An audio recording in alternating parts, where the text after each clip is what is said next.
Take up heading 350. Our rendezvous with Lion 11 is at 340 degrees, 20 miles, Angels 18. Roger. God, it was a sparkler of a day. The deep shining blue of the Tonkin Gulf intensified the more ethereal blue of the Southeast Asian sky. At the western horizon, where the blues would otherwise have met, ran the green and brown ribbon of the North Vietnamese coast. At our rendezvous point, I established a left turn, 3-mile orbit, until I made visual contact with our escort plane. All reconnaissance aircraft were escorted by an armed fighter in case it should be attacked from the air.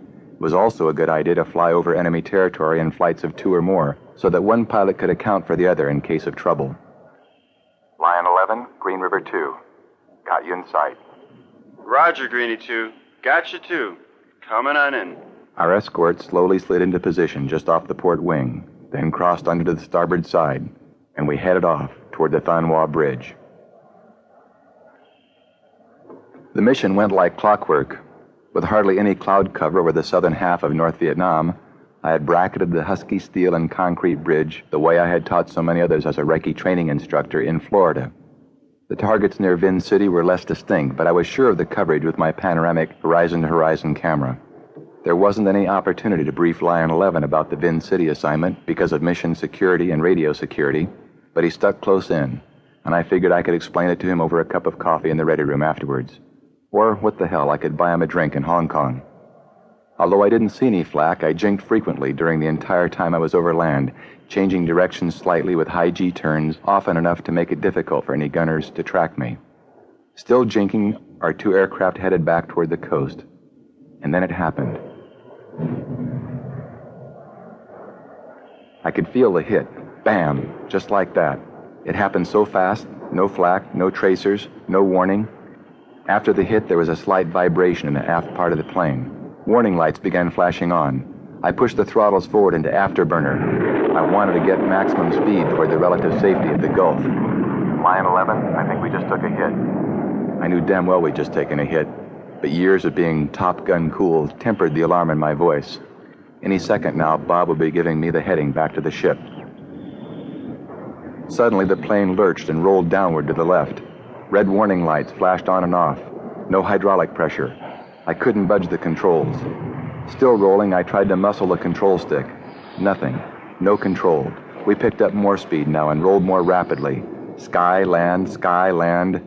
Mayday, mayday, mayday. The nose dropped lower as the roll continued. Speed, 680 and building. Red lights still flashing. No more sky now, just the blue Gulf spinning ahead of us and rushing closer. Bob, eject. Bob, eject. Eject. Eject.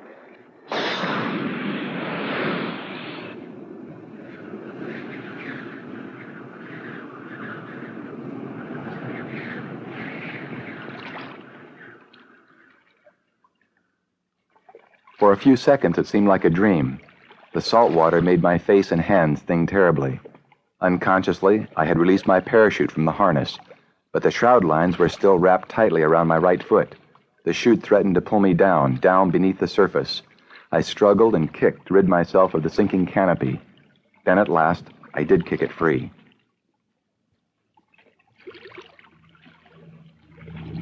The water all around me was bright green. The dye marker had come loose from its pocket. I heard the rumbling engines of an old UF Albatross sea rescue plane. There he was, heading north, just a couple of miles out to sea. He must be looking for us. I shouted at the plane as though that would help. Then I pulled the day-night signal flare from its pocket and tried to ignite it by pulling a ring downward. But my right hand and arm just wouldn't participate. What was wrong? My arm wouldn't move. It had to be broken. The rescue plane was disappearing fast. Turn around, here, over here, I shouted at the dot in the sky.